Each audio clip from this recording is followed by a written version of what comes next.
So how do we get noticed, and how do we start getting our work out there? How do we find an audience? I'm sure you've heard some people say, if your work is good enough, you will be found. And I think there's some truth to that. You don't really go out and find an audience, they find you. But these days, it's not good enough just to be good. You also have to be findable. Today, we're looking at the key ideas from the book Show Your Work by Austin Kleon. This book is for the people who hate the very idea of self-promotion, and as designers and creatives, I'm sure most of us can relate to that. It teaches us how to look at our work like a never-ending process, and how to share that work with other people who might be interested. It also teaches us how to deal with the ups and downs of putting ourselves and our work out in the world. Make sure you stick around to the end, where I give 3 actionable steps you can implement today. In the beginner's mind, there are many possibilities, but in the experts, there are few. Zen master Shunryu Suzuki.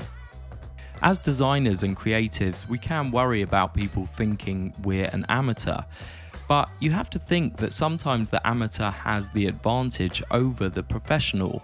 They're right at the beginning of their career and can freely experiment and take risks, which often lead to new discoveries. Amateurs are usually in it for the right reason as well, not yet interested in money, fame, or a career.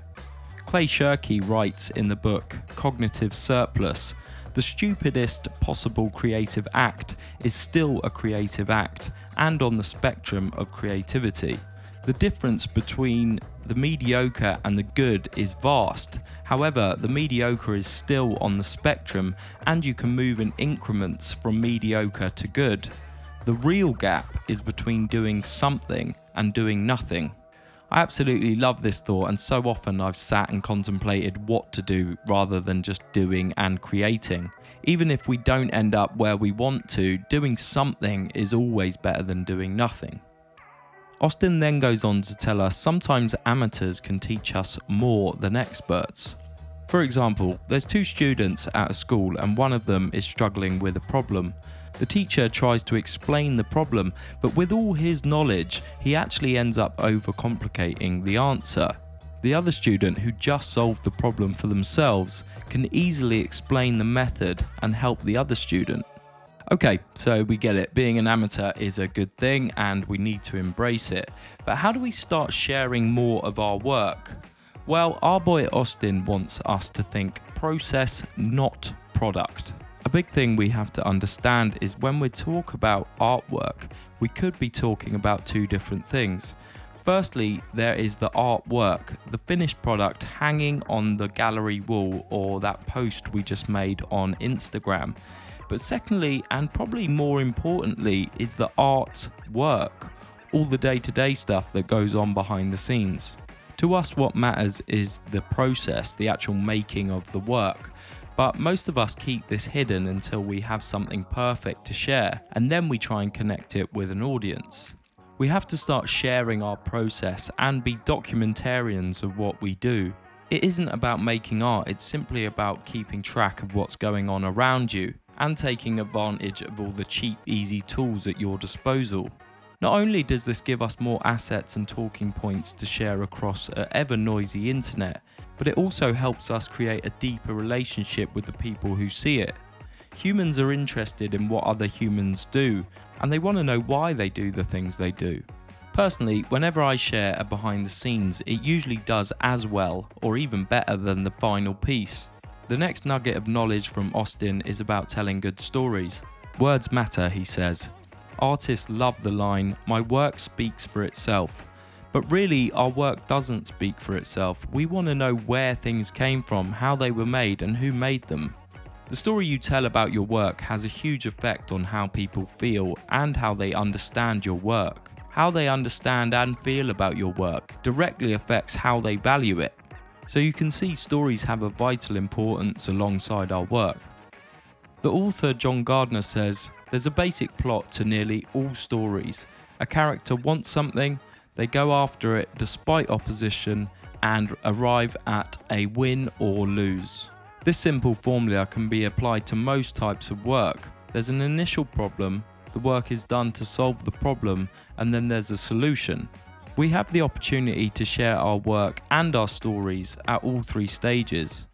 But showing our work at the beginning can be tricky. What do we share when we haven't made anything yet?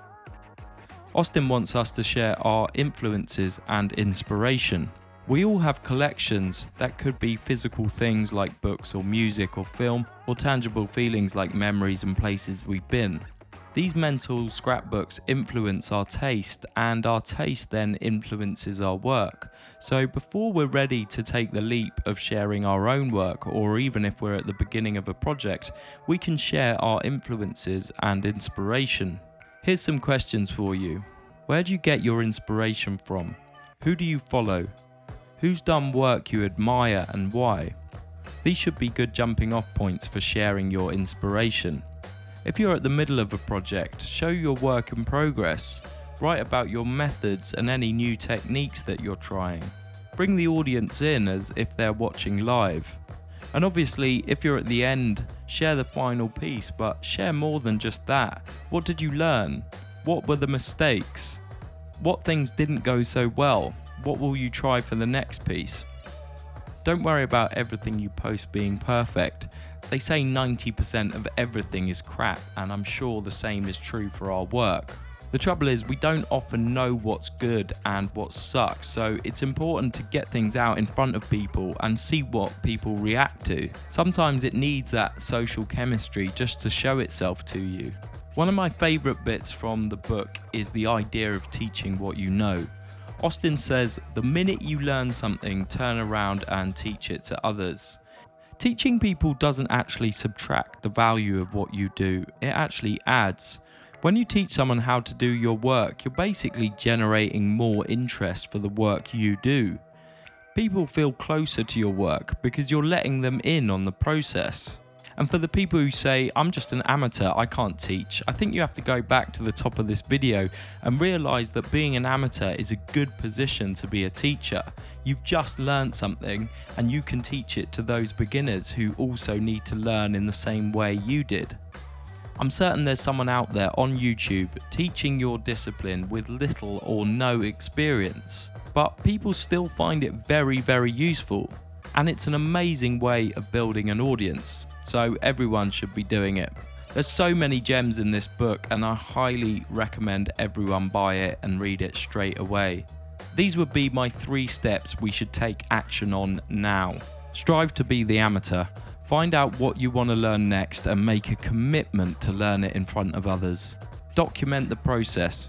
Find a way with the least friction in your day-to-day work to document your process. Share something new every day. If not your artwork, your taste. Build stories around these things and your passion will attract an audience. If you enjoyed that, then I'm doing a breakdown of The War of Art, which I'll link here when it's done.